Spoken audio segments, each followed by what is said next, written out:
Hey, true believers, Chris Matt coming at you today with Superman issue 74. This is part 3 of the death of Superman. And this issue out of all of them is probably the most memorable for me because what happens is, and why I really love the death of Superman, not because Superman dies, but the fact that how everything was coordinated, laid out, took its time. And with the first 2 issues, we see the compassion and gentle nature of Superman and how he goes about trying to stop situations from escalating without violence. But now, members of the Justice League are injured. Guy Gardner's down. Ted Kord here is on the verge of death. And we'll get into that in just a moment. But before we get into it, let's talk about who made this book. The print date on this was December 1992. Story and art by Dan Jurgens. Finished art was Brett Brading. Letters, John Costanza. Colors was Glenn Whitemore. And then assistant editor was Jennifer Frank, and editor was Mike Carlin. And of course, Superman was created by Jerry Siegel and Joe Shuster. In this opening page, I just love how they just say countdown to doomsday. And Ice is just flabbergasted at the pain that the Blue Beetle is in. And she's asking Maxima to please take him to the hospital. And she goes, "Our comrade shall perish as a warrior fallen in battle. There's no greater honor one can attend." And I can't remember, is she supposed to be from Apocalypse or something like that? I can't remember exactly Maxima's backstory. But yeah, she very much has that Apocalypse kind of Klingon attitude. But she's like, please, you're part of the team, part of a family. Look around you. This creep is tough. That much is obvious. But right now, only you can save Ted Kord's life. Let me go after the monster until you get back. And I like how there's tight shots all the way up until we see that Blood Owen's down, Fire's down, Guy Gardner's down, and we just see the massive destruction that Doomsday has laid across this little town. And as Ice is pleading with her, I love this moment of hesitation where Maxima's struggling with her, the way that she is, like her nature. She goes, I'm a warrior. It's against my nature to let others do my work. Yet you aided me in my struggle against Starbreaker. I owe you my aid in return. So she takes Blue Beetle to the hospital, which is thankful, but now Ice is not 100% sure how she's going to handle this. And in all the midst of this, we're introduced to this character,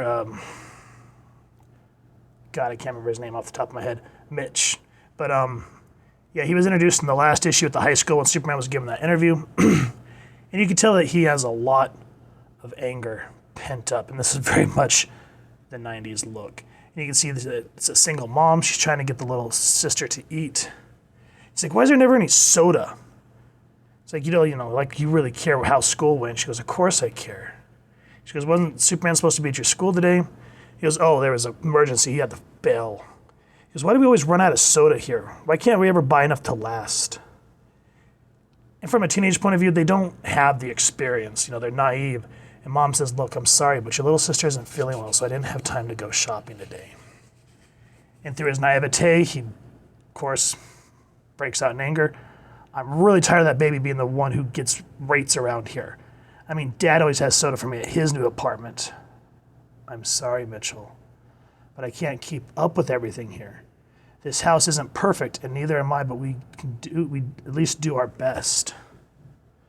Jeez, no wonder Dad left and wants a divorce. So in the midst of all this destruction and, you know, death raining down, we get this emotional moment between son and mom, and he just threw the slings of arrows at her. You can see that they're both just torn on the inside. But before there's any type of reconciliation or anything that can go on, Ice comes flying through the window. And I think that's why this issue stands out for me, is the fact that there's a lot of, again, Chris Claremont, I keep saying it, it focuses on people's lives. The action, drama, suspense is just the added bonus. But you can see that she did not fare well against Doomsday. And then Mitch is just like, that dude did all this with one hand tied behind his back. So now with the Justice League down, we also have a family in peril. But Superman thankfully catches up with Booster Gold from the last issue. He's like, what was this that you called him, Booster? Oh, yeah. Doomsday. Thunk. And this is what I mean, is the first 2 issues, it showed Superman and Lois de-escalating the issues with the Underworlders. And then the next issue focused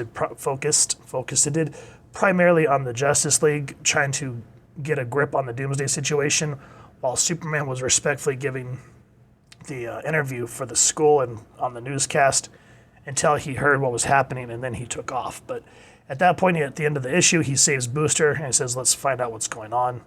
Now, we're seeing the other side of Superman. But even though this is the Man of Steel,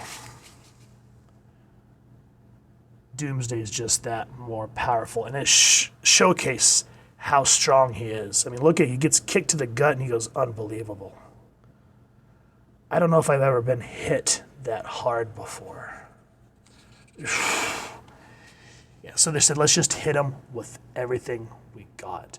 And I think, again, this is where it's memorable for me, because everybody just tears into him with all their powers. And you can see that they're going in. Another thing what I love is how Guy Gardner, even though he got his face crashed in the last issue, he goes, can't see, so somebody better point my ring at that sucker's ugly face. So even though Guy Gardner is an absolute pain, he's still using the willpower of the Green Lantern Corps to fight Doomsday. And it just shows how much of a tough dude he is. But everybody's getting drained. Flyer's like, my flame is totally spent. Booster saying all my energy reserves are gone. And Guy's just like, okay, let's give it a rest. After all this, there's no way Doomsday could still be standing. And here's where we finally start to see the threat underneath this prison uniform.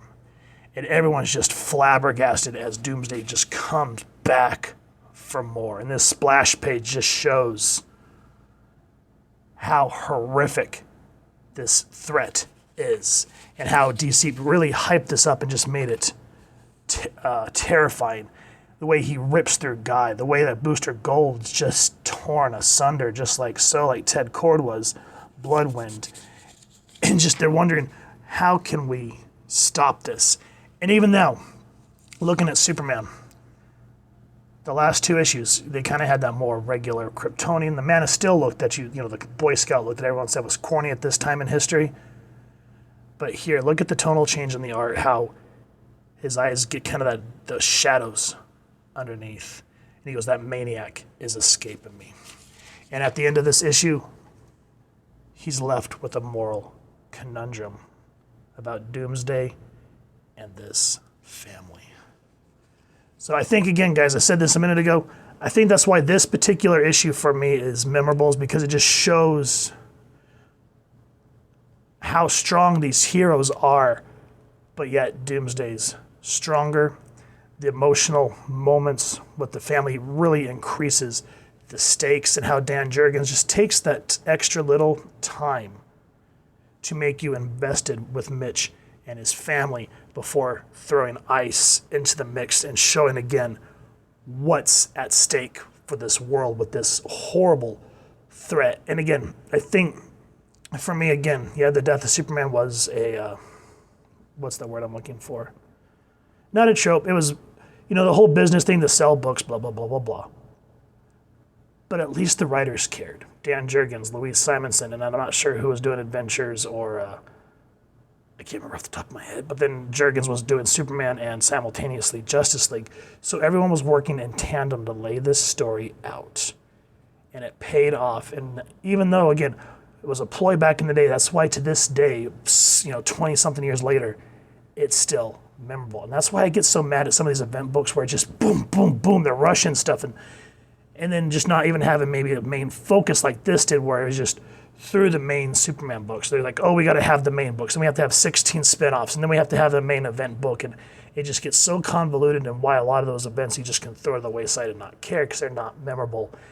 Because at that point, they're just trying to chug stuff out compared to people who actually cared. And I mean, look at the artwork, how it's the consistency and the beautifulness of it. I mean, even then in the moments of terror as they're tearing in to Doomsday. Where is it? Hold on. Yep.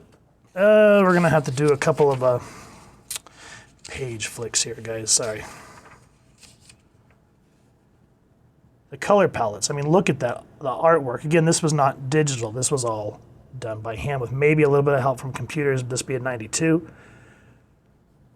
But it adds to it. I mean, look at this. The ink work that will show that action of trying to fight Doomsday, the silhouette just fighting against all the Justice League members. Yeah, this particular issue always stands out in my mind when I think of the death of Superman. What do you guys think? And if you've enjoyed this book, please first and foremost support your local comic shop or wherever it is you like to pick up your books and grab this, as well as all the subsequent issues and the ones before, which I guess that would be part of subsequent. Whatever. And if you guys have enjoyed this review, we really would appreciate it if you take a moment to like, share, and subscribe. Helps the club channel more than you could possibly know. And if you wouldn't mind hitting that fancy little super bell next to subscribe, that way as we continue to upload content, you guys get notified. Come to the channel, and we love talking with y'all and hearing your thoughts and feedback down in the comments below, or our social media pages, which I'll make sure to leave the links down in the description.